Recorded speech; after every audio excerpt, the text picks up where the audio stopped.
Formula One's newest brand is Alpine, Renault's sports car brand, which arrived for the first time in Formula One at the start of the 2021 season.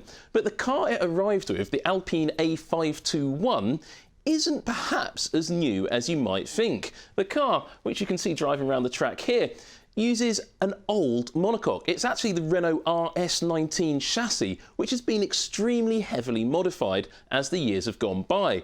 The team had to do this because the rule changes caught them a little bit by surprise, and that meant they just had to keep going with something that's probably leaving a little bit of performance on the table. But that doesn't mean that the team haven't bought lots of new modifications to make up for that perhaps a little bit of a loss in performance. Alpine's car update progress started right back at the first day of pre-season testing and has run right up to the Grand Prix at Imola, and there's probably a lot more to come from this car. But at Imola they introduced a new front wing, and here you can see quite clearly the details of that new front wing. New end plate design with the cutout that we saw in Bahrain filled in, so it's a right-angled end plate rather than a little stepped one at the back. The leading edge is slightly differently shaped as well. More importantly, if you look at the end of the wing elements, you can see there's totally different shapes on the Bahrain spec to the latest Imola specification. Again, the team trying to get the airflow around the end of that wing under the car just right. It's a really crucial area of the car performance, and getting those vortexes operating just how the team really want them to is something of a black art, but that's really what they're trying to do here.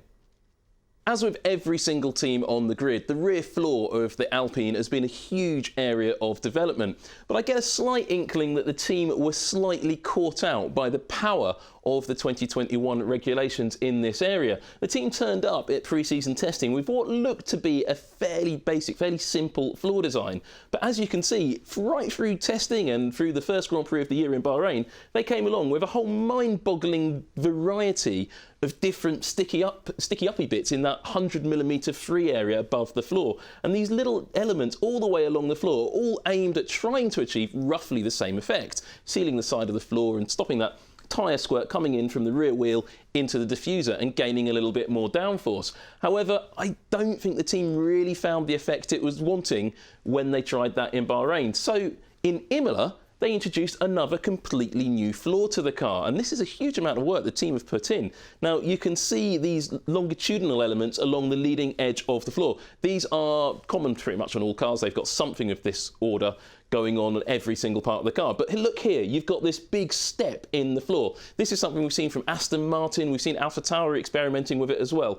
But they're also changing the longitudinal section at the rear, new style sticky-uppy bit with those little feathered tops, leading right back to almost touching the rear tyre. That could work for Alpine, but their lap times in practice don't really give us a clear idea, though Imola isn't the best circuit to see how those new area developments are working.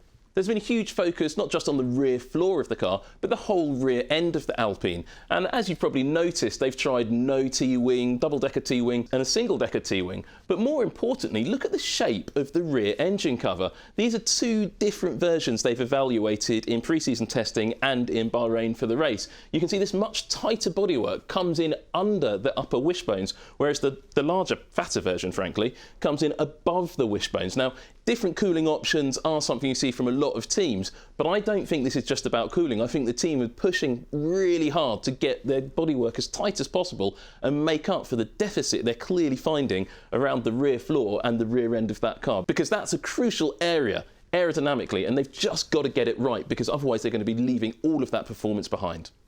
The bodywork changes at the rear of the car are really clear to see from the side. So this is from Bahrain in comparing testing and the first race. Now look at the little strake you can see along the fin along the back of the car. Look how much deeper it is in the Free Practice 2 version the team tried on Alonso's car. That's the much tighter bodywork, and that will really give them a much better airflow over the rear of the car, over the rear wing. Will it work? Will they get temperature issues when you get to tracks like Hungary later in the year?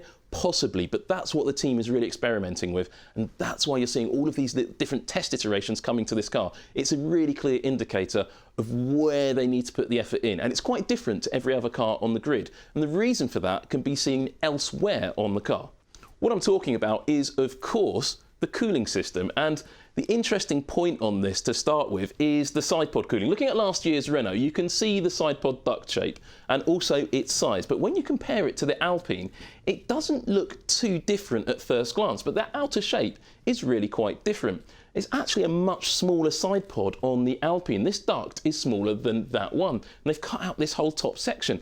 Again, it looks to me like they're trying to get that airflow down to where that rear suspension is picking up on the bodywork and over the rear floor. Note also the different wing mirror mounting positions in the stalks. That again is all to do with the same, trying to gain that same sort of effect. Understanding that airflow to the rear of the car and to the cooling system itself has had another impact on another part of the car, the halo. Now this is something we've seen quite a few teams try over the years, this aerodynamic element around the top of the halo, just around the driver's head. The team tend to be sticking with this aerodynamic element free version that we saw Alonso running on day one of testing, rather than the free practice version that we saw in the Bahrain race itself. But that's all to do with getting the airflow around the airbox and to the rear of the car. It's quite a powerful tuning tool. It's why you see so many teams experimenting with different devices in this area, and they do have a volume of freedom that, within the regulations, that lets them play about quite a lot there.